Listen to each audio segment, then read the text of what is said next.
प्रभु यीशु मसीह के नाम में आपको अनुग्रह, शांति और आशीष मिले। दुनिया में कुछ ऐसे लीडर्स रहे हैं जो इतिहास उनको कभी नहीं भूलेगा। अच्छे लीडर्स, बहुत बुरे लीडर्स भी रहे जिनको इतिहास भी नहीं भूलेगा, लेकिन उनके ऊपर एक काला निशान है, जैसे हिटलर है, स्टालिन है।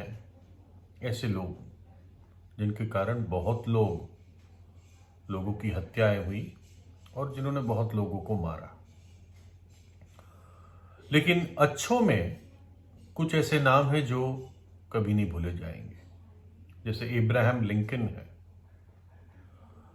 और इब्राहिम लिंकन ये 1809 फरवरी 12 को इनका जन्म हुआ था। बहुत सादे माँ बाप थे इनके, और सिर्फ एक कमरे की लकड़ी की झोपड़ी में रहते थे। मतलब लकड़ी काट के वो झोपड़ी बनाई गई थी, एक ही कमरा, वो भी छोटा सा। आपको गूगल पे उसकी तस्वीर मिलेगी, उसमें वो रहते थे। जो उनकी स्कूलिंग हुई थी वो 3 बार तोड़ के हुई, क्योंकि परिवार को सपोर्ट करने के लिए इनको काम करना पड़ता था। लेकिन किसने सोचा था कि इब्राहिम लिंकन अमेरिका के 16वें राष्ट्रपति बन जाएंगे 1861 में। और यही इब्राहिम लिंकन मुक्ति घोषणा करेंगे, जिसको उनकी भाषा में इमेंसिपेशन प्रोक्लेमेशन, मुक्ति घोषणा, आजादी की घोषणा, जिस घोषणा के कारण जो कुछ राज्य थे अमेरिका में, उनमें सब गुलाम आजाद हो गए 1863 में। 1861 में ये प्रेसिडेंट बने, और जो राज्य कुछ तब उनका जो पॉलिटिक्स थी वो कुछ फर्क थी। कुछ अलग राज्य थे, कुछ कॉन्फेडरेट राज्य थे।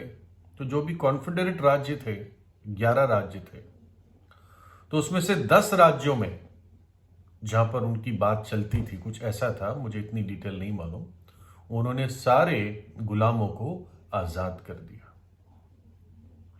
लेकिन यह हुआ 63 में। लेकिन 61 की एक घटना है। इब्राहिम लिंकन की कई सारी घटनाएं, कहानियां हैं जो लोग बताते हैं, जो बड़ी रुचि वाली होती है। तो एक बार वॉशिंगटन डीसी में, जो आज की राजधानी है, इब्राहिम लिंकन एक गुलाम बेचने के चौक पे चल रहे थे। और मुझे नहीं मालूम कि इस टाइम वो राष्ट्रपति बन गए थे या नहीं बन गए थे, शायद नहीं बने होंगे।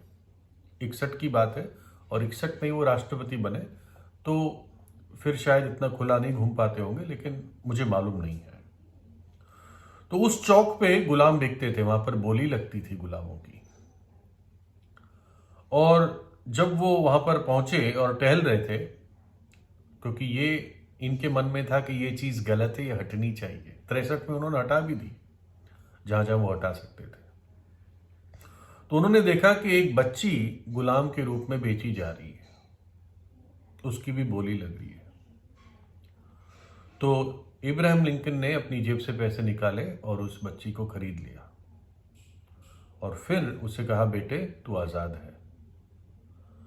तो इस लड़की को मालूम ही नहीं था आजादी क्या होती है, क्योंकि शायद एक हाथ से दूसरे हाथ से गुलाम की तरह बिकती रही। तो उस बच्ची ने पूछा कि सर बताइए इसका अर्थ क्या है। तो लिंकन ने कहा, इसका अर्थ यह है कि तू आजाद है, अब तू स्वतंत्र है। उसने पूछा, यानी मैं जो बोलना चाहूं बोल सकती हूं? लिंकन ने कहा, हां, तू जो भी बोलना चाहती है अब तू बोल सकती है। फिर उसने पूछा कि क्या मैं जो बनना चाहती हूं बन सकती हूं?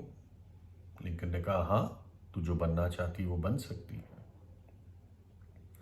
तीसरा सवाल उसने पूछा, तो क्या मैं कहीं भी जा सकती हूं? लिंकन ने कहा, हाँ, अब तू कहीं भी जा सकती है, तुझ पे कोई रोक टोक नहीं है। तो लड़की रोने लग गई।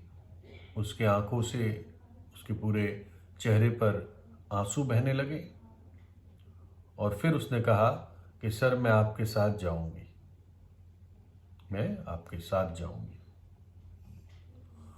और इसी कहानी से मुझे एक बाइबल की घटना याद आती है कि एक ऐसा मनुष्य था मरकुस की पुस्तक 5 अध्याय में, और वो व्यक्ति शैतान का पूरा गुलाम था।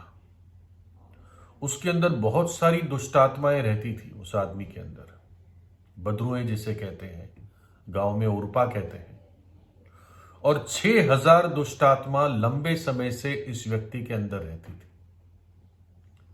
उसका वर्णन पढ़िए। और प्रभु यीशु और उसके चेले झील के पार गरासनियों के देश में पहुंचे, और जब वह यानी प्रभु यीशु नाव पर से उतरा तो तुरंत एक मनुष्य जिसमें अशुद्ध आत्मा थी कब्रों से निकलकर उसे मिला, उसे मिलने आया। वह कब्रों में रहता था और कोई उसे सांकलों से भी ना बांध सकता था, क्योंकि वह बार बार बेड़ियों और सांकलों से बांधा गया था। पर उसने सांकलों को तोड़ दिया और बेड़ियों के टुकड़े टुकड़े कर दिए थे, और कोई उसे वश में नहीं कर सकता था।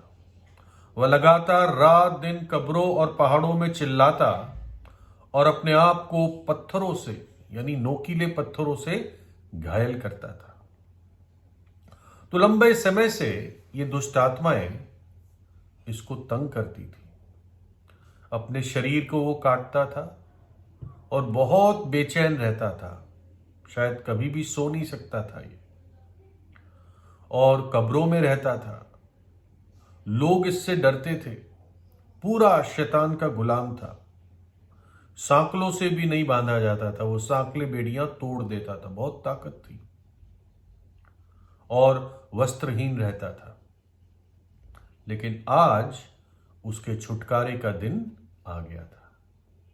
एक लंबी यात्रा करके, एक लंबी समुद्र के समान ही समझ लीजिए झील पार करके प्रभु यीशु ने आज उसके इलाके में कदम रखा।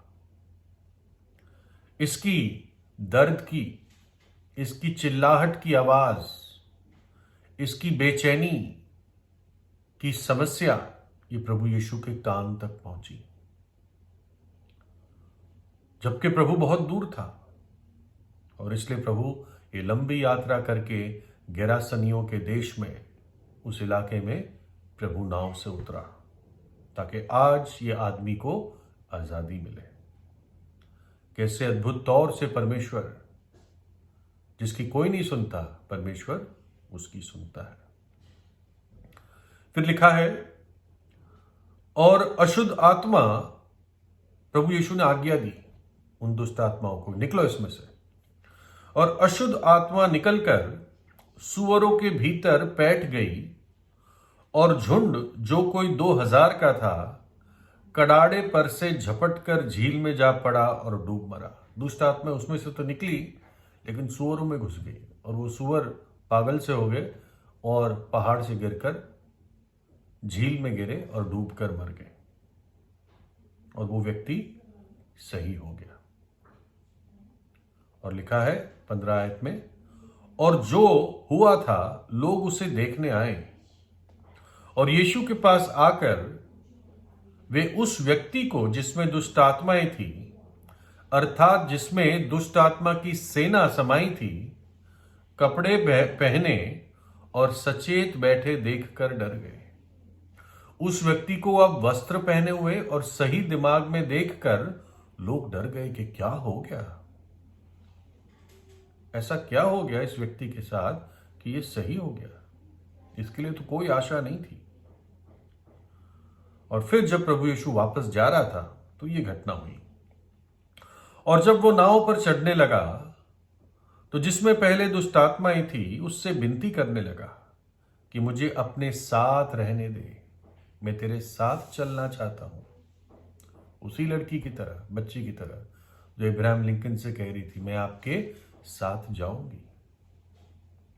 परंतु प्रभु यीशु ने उसे आज्ञा ना दी और उससे कहा अपने घर जाकर अपने लोगों को बता कि तुझ पर दया करके प्रभु ने तेरे लिए कैसे बड़े काम किए हैं।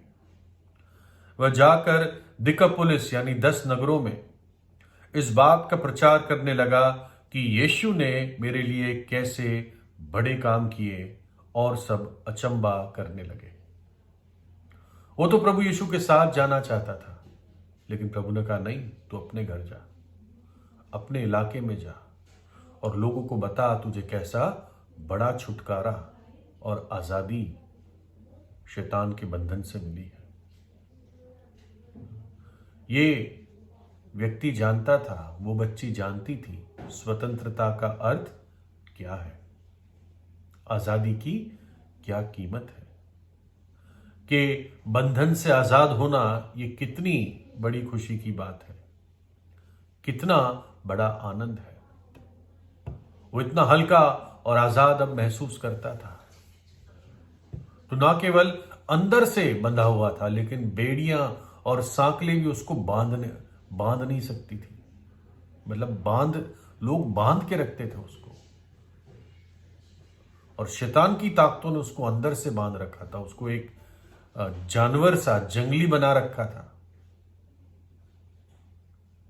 लेकिन प्रभु यीशु मसीह ने उसको छुटकारा दिया। लिखा है 1 यूहन्ना 3:8 में, जो कोई पाप करता है वो शैतान की ओर से है, क्योंकि शैतान आरंभ ही से पाप करता आया है। परमेश्वर का पुत्र यीशु इसलिए प्रकट हुआ कि शैतान के कामों को नाश करे। प्रभु यीशु ने कहा यूहन्ना 8 में, तुम सत्य को जानोगे और सत्य तुम्हें आजाद करेगा। यदि पुत्र तुम्हें स्वतंत्र करेगा तो तुम निश्चित रूप से स्वतंत्र हो जाओगे, क्योंकि जीवन के आत्मा की व्यवस्था जो मसीह यीशु में है, उसने मुझे पाप और मृत्यु की व्यवस्था से आजाद किया है। पाप और मृत्यु की व्यवस्था क्या है? उसका अर्थ है जो पाप करेगा वो मरेगा। जो पाप करेगा और पाप में मरेगा वो भयानक नरक का दंड भोगेगा। पापों की मजदूरी तो मृत्यु है। लेकिन प्रभु यीशु मसीह में जीवन के आत्मा की व्यवस्था हमें आजाद करती है। यानी प्रभु यीशु जीवन लेकर आया, मन फिराने वाले पापी को उस पाप और मृत्यु की व्यवस्था से आजाद करता है, पाप के बंधन से आजाद करता है, शैतान के बंधन से आजाद करता है जब यीशु हृदय में आता है, क्योंकि वो शैतान के कामों को नाश करने के लिए आया। जैसे इब्राहिम लिंकन ने खुद पैसे देके उस बच्ची को आजाद किया, प्रभु यीशु मसीह ने अपना पवित्र लहू बहा दिया, उस लहू जिसकी कोई कीमत नहीं है, निर्दोष, निष्कलंक, निष्पाप, पवित्र, बहुमूल्य लहू। ऐसा लहू कभी इस जगत में नहीं देखा गया। ऐसा लहू हमारे लिए बहा दिया, ताकि यदि आप सच्चा पश्चाताप करते हैं तो यीशु का लहू आपको सब पापों से शुद्ध करता है, वो क्षमा देता है, और जो उसकी क्षमा को एक्सेप्ट करता है, पश्चाताप करके उस क्षमा को पा लेता है, अनंत जीवन और उद्धार उस व्यक्ति का है। तो इसलिए जैसे वो बच्ची इब्राहिम लिंकन के साथ जाना चाहती थी कि ऐसा अनुग्रहकारी स्वामी जिसने मुझे आजादी दी, जैसे वो दुष्ट आत्मा से पीड़ित व्यक्ति प्रभु यीशु के साथ जाना चाहता था, यदि आप प्रभु यीशु के उस अनुग्रह और उद्धार और मुक्ति और अनंत जीवन को अनुभव करोगे तो आप भी कहोगे मैं भी इस प्रभु के साथ ही जाऊंगा, मैं भी इससे ही लिपटा रहूंगा, कि प्रभु यीशु जीवन भर मैं तेरा आभारी रहूंगा, जीवन भर में तेरा दास और तेरा सेवक रहूंगा। ऐसा स्वामी कहाँ मिलेगा, जिसने मुझसे प्रेम किया और मेरे खातिर अपने आप को दे दिया, जो इतना सामर्थी है कि मृत्यु को हराकर तीसरे दिन जी उठा और युगानुयुग जीवित है। तो आज ही सच्चा पछताव करके प्रभु यीशु पर विश्वास करके उसको अपने हृदय में बुलाए। प्रभु यीशु आपको आशीष दे।